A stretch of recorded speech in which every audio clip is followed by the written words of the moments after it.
নমস্কার দর্শক, সংবাদ আবির্ভাবের গুরুত্বপূর্ণ সংবাদে আপনাদের সকলকে স্বাগত। আমরা প্রত্যেক দিনের মতো আজকেও একটি বিশেষ এবং গুরুত্বপূর্ণ সংবাদ আপনাদের সামনে তুলে ধরব। মেসিকে নিয়ে যে জিনিসটা চলছে, এটা কি কখনো বাঞ্ছনীয় ছিল? কলকাতা হচ্ছে বলা হয় ফুটবলের স্বর্গরাজ্য, যেখানে সাধারণ মানুষ পাগল। ব্রাজিল আর্জেন্টিনার খেলা সাধারণ মানুষ সারা রাত জেগে খেলা দেখছেন। বিভিন্ন রেস্তোরাঁ থেকে শুরু করে হোটেলে বড় বড় স্ক্রিন লাগিয়ে সেখানে খেলা চলছে, সেই খেলা দেখছে কলকাতার মানুষ। সারা পৃথিবীর যারা খেলাধুলায় বিশ্বাস করে, যারা খেলাধুলা করে, যে সমস্ত ফুটবলাররা, তারা কিন্তু কলকাতার নাম জানে। ভারতবর্ষের নাম নাও জানতে পারে, কিন্তু কলকাতার নাম জানে। কলকাতার নাম জুড়ে ভারতবর্ষের নাম জানে। তাই সেই কলকাতার বুকে এই ধরনের বিশৃঙ্খলা, এটা কোনো অবস্থাতেই মেনে নেওয়া যায় না। অনেকে বলছে যে আয়োজক সংস্থা স্বতন্ত্র নাকি সব থেকে কালপিট, তিনিই নাকি এই জিনিস করেছেন, তিনিই নাকি সর্বনাশের মূল, তিনিই নাকি এটা, তিনিই নাকি সেটা। কিন্তু আমাদের যেটা মনে হয়েছে দর্শক, আমরা সেটা আপনাদের সামনে তুলে ধরছি। স্বতন্ত্র দত্ত, যাকে অ্যারেস্ট করেছে কলকাতা পুলিশ, এবং তার সাথে আরো 4-5 জনকে অ্যারেস্ট করা হয়েছে। আয়োজক সংস্থার যারা লোক, যারা মানুষ, যারা আয়োজন করেছিলেন। কিন্তু প্রশ্ন হচ্ছে, এনাদের কি দোষ? আমরা বলবো সরাসরি এনাদের কোনো দোষ নেই। কারণ রাজ্যের প্রশাসনের দায়িত্ব প্রশাসনিক দিকটা দেখা। যেখানে যুব ভারতী ক্রীড়াঙ্গনের মতন জায়গায় একজন মেসির মতন একজন ফুটবলার, যিনি আর্জেন্টিনাকে বিশ্ব চ্যাম্পিয়ন করেছিলেন, সেই খেলোয়াড় যখন কলকাতার বুকে পা রাখছেন, তখন পুরো দায়িত্বটাই রাজ্য সরকারের ওপর বর্তায়, রাজ্য পুলিশ প্রশাসনের ওপর বর্তায়। তারা সেই দায় এড়িয়ে যেতে পারে না। এবং সবচেয়ে বড় প্রশ্ন হচ্ছে যে স্বতন্ত্র দত্ত তিনি এক জায়গায় আনেননি এই মেসিকে কিন্তু ভারতবর্ষের আরো অন্যান্য স্টেটেও কিন্তু নিয়ে গেছেন। আরো 3 জায়গায় গেছেন তিনি। হায়দ্রাবাদ গেছেন, মুম্বাই গেছেন, দিল্লি গেছেন। কোথাও তো এই ধরনের বিশৃঙ্খলা হয়নি, কোথাও তো কেউ জলের বোতল ছুঁড়ে মারেনি, কোথাও তো কেউ গালাগাল করেনি, কোথাও তো কোনো মেয়েকে নিয়ে অশ্লীল ভাষায় কেউ প্রয়োগ করেনি। কেন করেনি? আমরা দেখলাম রাজ চক্রবর্তী, তিনি অনেক বড় বড় কথা বলছেন সোশ্যাল মিডিয়াতে, তিনি অনেক বড় বড় কথা বলছেন। এবং শুধু তাই নয়, তিনি নাকি এফআইআর দায়ের করেছেন। কাদের বিরুদ্ধে? যে যারা ওনার ওয়াইফের বিরুদ্ধে উল্টো পাল্টা বলছেন। এবার রাজ চক্রবর্তীকে আমাদের তরফ থেকে প্রশ্ন, আজকে ধরে নিন আপনি 20,000 টাকা, 30,000 টাকা, 50,000 টাকা খরচা করে কোন স্টারকে দেখতে গেলেন। রাজ্য সরকারের পুলিশ আপনাকে গেটের বাইরে দাঁড় করিয়ে দিল, আপনাকে ঢুকতে দিল না, আপনি সেই স্টারকে দেখতে পেলেন না।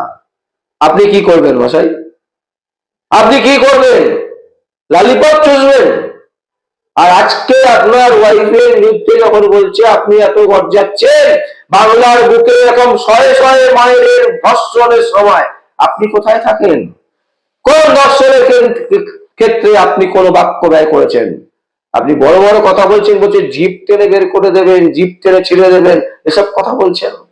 যারা ফিল্ম দেখে না, যারা বাংলা বই দেখে, তারাই কিন্তু সেদিনকে মাঠে গেছিল। যারা আপনাদের পকেটে টাকা ভরে দেয়, তারাই কিন্তু মাঠে গেছিল। আর আপনি তাদেরকে বলছেন তাদের জিভ ছিঁড়ে দেবেন। আমরা দর্শকদের বলবো যে রাজ চক্রবর্তী এবং তার ওয়াইফের যত বই আসবে বাংলাতে, সমস্ত বই বয়কট করুন। কারণ এই ধরনের কথা যিনি বলতে পারেন, সে যদি প্রকাশ্যে ক্ষমা না চায়, একেবারে জনমাধ্যমে সাধারণ মানুষের কাছে, সংবাদ মাধ্যমের সামনে যদি রাজ চক্রবর্তী ক্ষমা না চান, তাহলে বাংলা ছবি বয়কট করুন। বাংলা ছবির প্রডিউসার, ডাইরেক্টর, নায়িকা, নায়কদের এত বড় সাহস করে দিতে হয় যে তিনি বলছেন যে জিভ ছেড়ে ফেলে দেবেন। আগে আপনি বলুন, রাজ চক্রবর্তী, আপনাকে বলছি, আপনার ওয়াইফ টিকিট কেটে দেখতে গেছিল? পয়সা দিয়েছিল? কত পয়সা দিয়েছে আপনার ওয়াইফ এই স্টেজে যাওয়ার জন্য? কত পয়সা দিয়েছে দেখান সেই ডোনেশনের স্লিপ বা টিকিটের নমুনা।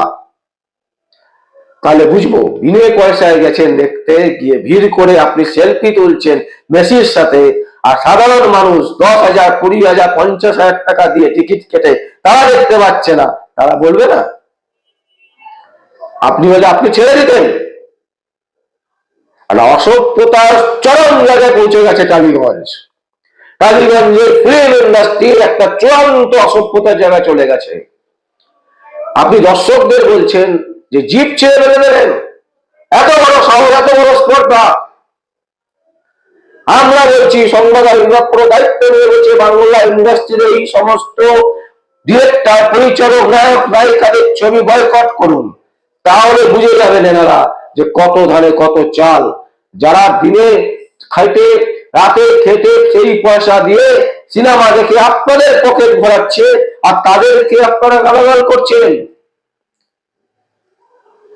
দর্শক, এই পুরো অনুষ্ঠানটার জন্য তৃণমূল কংগ্রেস দায়ী। এই যে ঘটনা ঘটেছে যুব ভারতী ক্রীড়াঙ্গনে, তার স্পষ্ট পুরো দায় হচ্ছে রাজ্য পুলিশ, কলকাতা পুলিশের এবং মাননীয় মুখ্যমন্ত্রী, কারণ তিনি পুলিশ মন্ত্রীও, তাই তাকে এই দায় নিতে হবে।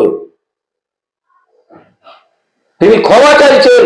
নাটক চলছে পশ্চিমবঙ্গে, পশ্চিমবঙ্গে সাধারণ মানুষের সম্মান নিয়ে তিনি ছেলে খেলা করছেন, আবার তিনি বলছেন যে আমি ক্ষমা চাইছি। কি হচ্ছে? আরো 3টে স্টেটে বেশি গেছে, সেখানে কিছু হয়নি তো, সেখানে কোনো প্রবলেম হয়নি তো। সুতরাং কোর্টে কি হচ্ছে, কোর্টের কি বিচার হবে, লোয়ার কোর্টে কি হবে আমরা জানি না।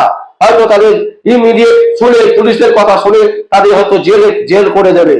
কিন্তু এই স্বতন্ত্র দপ্তর থেকে শুরু করে যারা ছিলেন আয়োজক সংস্থা, তাদের কোনো দোষ নেই, কারণ তারা অন্য স্টেটে প্রোগ্রাম করে দেখিয়ে দিয়েছেন যে শান্তি শৃঙ্খলা রক্ষা করার দায়িত্ব পুলিশের। সেখানে কোনো বিশৃঙ্খলা হয়নি। এই কলকাতায় বিশৃঙ্খলার পুরো দায় কলকাতা পুলিশ এবং মুখ্যমন্ত্রী মমতা ব্যানার্জি এবং তার সরকারের। তাই অ্যারেস্ট করতে হলে আগে মুখ্যমন্ত্রী মমতা ব্যানার্জি এবং ক্রীড়ামন্ত্রী অরূপ বিশ্বাসকে অ্যারেস্ট করা উচিত। অ্যারেস্ট করতে হলে আগে কলকাতা পুলিশের কমিশনার, তাকে অ্যারেস্ট করা উচিত, কারণ তিনি দায়িত্ব নিয়ে দায়িত্ব সামলাতে পারেন না। দর্শক, আমরা স্পষ্ট করে বলছি, সাদাকে সাদা, কালোকে কালো বলতে আমরা ভয় পাই না। কিন্তু সদস্যকে যেভাবে অ্যারেস্ট করা হয়েছে এবং কোর্টের রায়তে যেভাবে তাকে জেলে ভরা হয়েছে, সম্পূর্ণ অনৈতিক। কারণ পুলিশের প্রাথমিক রিয়াকশনের উপরে কোর্ট রায় দিয়েছে, প্রাথমিক রিয়াকশনের উপরে কোর্ট একটা অর্ডার দেয়, সেই অর্ডারের কারণে এটা হয়েছে। কিন্তু কলকাতা হাইকোর্টে এই মামলা যখনই হবে, কলকাতা হাইকোর্টে যখন এই মামলা উঠবে, স্বতন্ত্র দপ্তর থেকে শুরু করে যারা আয়োজক সংস্থা, তারা ছাড়া পেয়ে যাবে। কারণ এটা সম্পূর্ণ দায় হচ্ছে কলকাতা পুলিশ, কলকাতার মেয়র, কলকাতার পশ্চিমবঙ্গের মুখ্যমন্ত্রী মমতা ব্যানার্জি, এদের সম্পূর্ণ দায়, এবং এই দায় এরা এড়াতে পারে না। আর বাংলার দর্শকদের কাছে আমাদের অনুরোধ থাকবে যে সমস্ত ডিরেক্টর, পরিচালক, অভিনেতা, অভিনেত্রীরা বাংলার সাধারণ মানুষের জিপ ছিঁড়ে নেওয়ার কথা বলে, তাদের ছবি বয়কট করুন, একদম সরাসরি ছবি বয়কট করুন। রাজ চক্রবর্তী এবং তার ওয়াইফের ছবি বয়কট করুন। যখনই কোনো ছবি করবেন এনাদের ছবি দেখতে যাবেন না। দেখবেন এনাদের কত বড় দম আছে, বাংলার মানুষের জিপ ছিঁড়ে নেয়। ওনার ওয়াইফকে বলছে বলে ওনার গায়ে লাগছে। যখন বাংলা তাবর তাবর মহিলাদের ইজ্জত চলে যাচ্ছে, মান সম্মান চলে যাচ্ছে, রেপ করে ফেলছে, কলেজের ভেতরে ঢুকে দিয়ে পড়ছে, স্কুলের ভেতরে ঢুকে দিয়ে পড়ছে, তখন কোথায় কোন শব্দ প্রয়োগ করেছেন রাজ চক্রবর্তী? আপনি বড় বড় কথা বলছেন। দর্শক, আমরা এই সংবাদ আপনাদের সামনে তুলে ধরলাম। এর মূল বিষয় হচ্ছে, যারা মনে করছেন, যারা বোঝাবার চেষ্টা করছেন যে স্বতন্ত্রের উপরে ঘাড়ে চেপে দিয়ে বাকি মন্ত্রীদেরকে বাঁচাবার চেষ্টা চলছে, সেই বাঁচানোটাকে আটকাতে হবে কোনো অবস্থাতেই। যদি সত্যি সত্যি আপনারা তদন্ত করতে চান, তাহলে অরূপ বিশ্বাসকে অ্যারেস্ট করুন, মুখ্যমন্ত্রী মমতা ব্যানার্জিকে অ্যারেস্ট করুন। যারা সেদিন মঞ্চে দাঁড়িয়ে নাটকবাজি করেছিলেন, মেসিকে ঘিরে রেখেছিলেন, সেই সমস্ত অভিনেতা, অভিনেত্রী, ডিরেক্টর, এদেরকে অ্যারেস্ট করুন, কারণ তাদের জন্য সাধারণ মানুষ দেখতে পায়নি। বিশৃঙ্খলা তারা তৈরি করেছিল, তৈরি সাধারণ মানুষ করেনি। দর্শক, আমরা আপনাদের সামনে এই সংবাদ তুলে ধরলাম। যদি আপনাদের কোনো বক্তব্য থাকে, কোনো কমেন্ট থাকে, অবশ্যই আপনারা কমেন্ট বক্সে কমেন্ট করবেন। আর দেখতে থাকুন পরবর্তী সংবাদ, সংবাদ আবির্ভাবে। আমার নাম বিশ্বজিৎ পাল, সংবাদ আবির্ভাবের জন্য।